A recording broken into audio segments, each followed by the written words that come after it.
Yɛda Yesu Kristo ase. Hallelujah. Nanso yɛda foforɔ. Mepɛ sɛ metu fu kakra na w'ani ba wo ho so.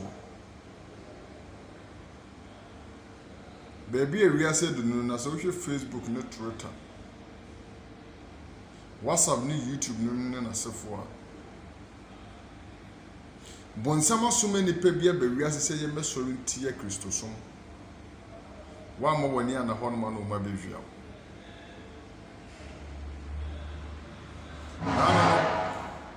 No Bible ne ka asɛm bi sɛ mmerɛ no ba bɛkɔ wie a yɛwɔ adiifoɔ atorofo bebree a wɔn bɛsɔre.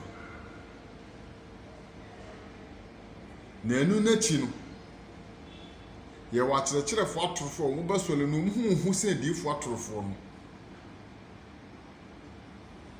Maame ne papa saa abirɛ no na ɛwɔ mu. Wonim sɛ this season na ɛwɔ mu no even kora na adiifoɔ atorofoɔ no wɔn kɔ. Yɛwɔ first teaching star na abɛn. Wanhwɛ ya obi de ne nkyerɛkyerɛ ketewa bi bɛwie wɔfiri Kristofo mu. Mhwɛ ne yɛkɔ so Facebook ne Twitter no na asefo yɛ ɔmanfo bu no awa.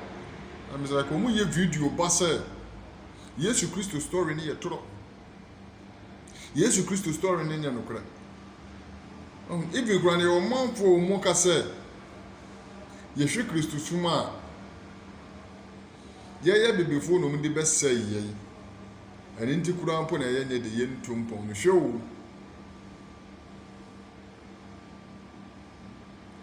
Bonsam pɛ kwan bia so awia wo. Ɛne nti mo ani da hɔ. Meme deɛ meda Yesu Kristo ase yie.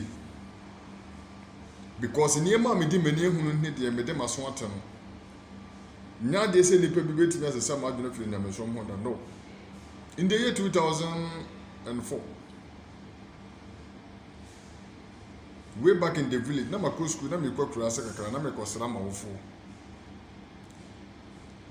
In one church na yɛ Pentecost, on sɛ yɛka sɛ Pentecost a in case sɛ wokɔ Pentecost yɛ kurase na wohu sɛ asɔre ni.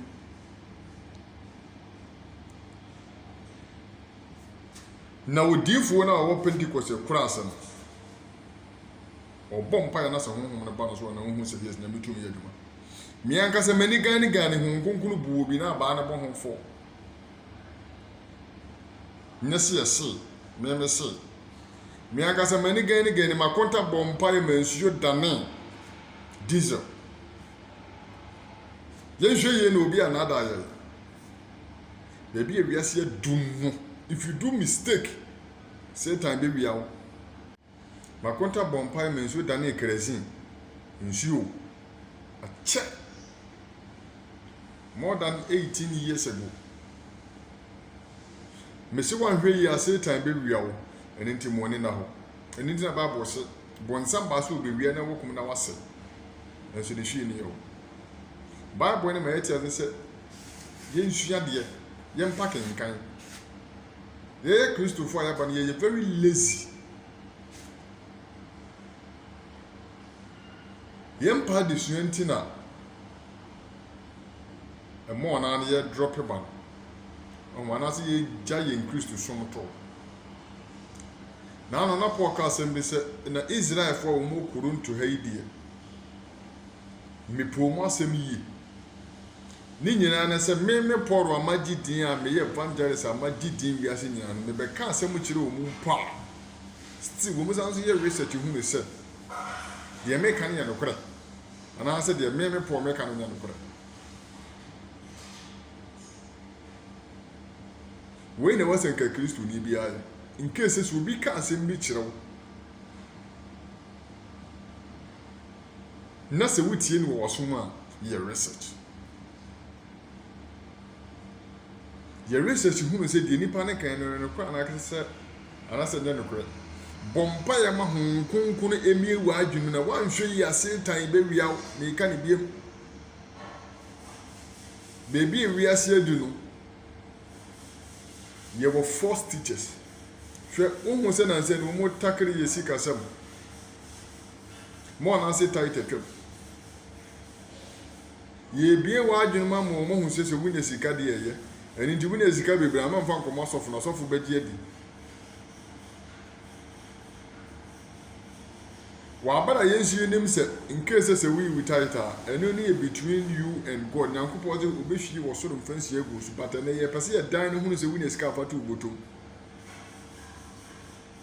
even kura na ye won kofo mo hye se in case se wo kwa so ni pa na kama ntoko lesson hwe yie o na Satan anwia wo meka ne bie ewiase kono mo ni na ho nye Kristo sum na ese ga no emra na brofo maa no pena ya na nanom sum abosom na even abosom kwa no yetimi hye da bi se ye nkwafuom ahunu ne bo won ma na awotwe se ye nkwafuom na awotwe na Satan kwa no na ye dini pa moja ni yi apaye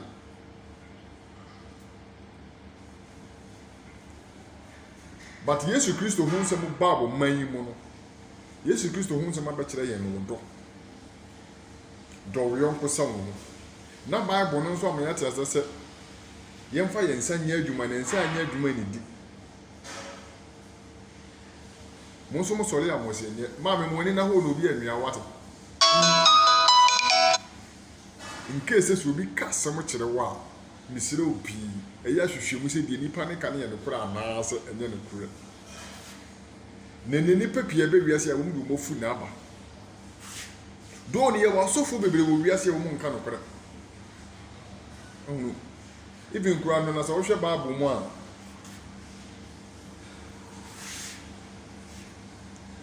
na ye wa difo bebrebe but na ba ko pe ne papa ene ye Elijah out of 419 or so Elijah nko an na papa ye tell me so na sanity ye wasofo bebre ye tell me so sanity in case see na sofo 900 a mienu pe na ye mienu pe ndi hweye mu ni na ho na nche na Yesu Kristo ba hwe mama wo bi nyi wa dwuni mfili Kristo so da se Kristo so nya ne kure na ye de bedada ye na bibufo. Who told you that? Why na ka kire even say who read this song of songs are e hono ne King Solomon wo be ka kire say me King Solomon kura no na me ye black eni ntini na me nuanum ta which means say ye wo Israel for wo hono ma they were black people but ene ni na ye hunu wo mu enam say wars are na doors into no scatter ba Africa eni ntini na brofo nko no na ye Israel for eni ntini say to mre bia ya na wo susu aka say wo ya manama mu ni na wonim say bia wase firi Israel na say wase firi onu wonim na emu no bompa ye ne se brade say wono mo one bie wani na wo mie wani e wani nsemu ne suade na wo perform dodo ano pa wie nyum na wote WhatsApp ni Facebook ni Twitter unya bi film ni videos no sha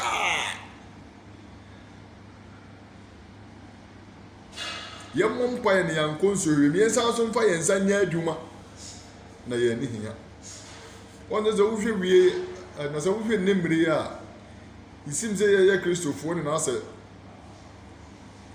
ye bre wo honam fam mo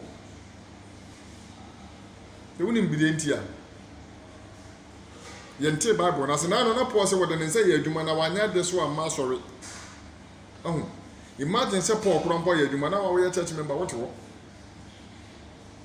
ye adwuma ne na me hwe bodwuma ne so no mfa nhira wo enu mum ne bebo wo ne botene ne bra e ma obi ensisa wa dwene se Yesu ni ho hwe me se o se na se wa hwe ase sorry what in case wa hwe ase a eni ya no sole na wonim da obewu anase wonim da Yesu beba me kan se mbana na me wo high school ache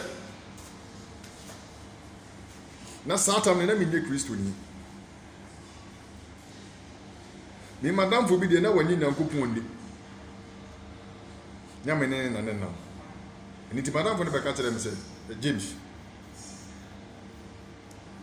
mdu ye so se Nyankopon bi wo the science for us Nyankopon na Satan no na science na Yesu bibi de variations ye na variations ni na be kire wo se ɛnwe ne bɛdane nipa step by step in science ɛni to bɛka dem sɛ wo yesu ne nkopon bi wɔ ayɛ de sɔle anɔpa wi anwummerɛ nom ne nasefue na yɛsi yesu bi ba so dada adɔ ma yi satan na menkɔ asɔre meka kyerɛ ne sɛ masa sɛ yesu bi wɔ hɔ anaasɛ yesu bi ni hɔ yɛnyinini ne yɛmmɔtene ne bra na sɛ yɛwu na sɛ yesu no wɔ hɔ ampa a yɛnya heaven akɔ yɛbɔtene ne bra na sɛ yɛwu na sɛ yesu ni hɔ a ɛne yɛnim sɛ yɛbɛbɔ abrabɔpa bi wɔ asase so na yɛwu a yɛkɔ da so enti mo bi nada wadwene not this time a mehu Christ wobɛtumi adada amadwene ɛyɛ impossible bompa yɛ ne nyame ma wɔ hoɔden wɔ Kristo so mu yie o na nkyɛ na yesu ba wo nkonkunu hyira wo na wanya wɔ kɛse J1 TV nie bye bye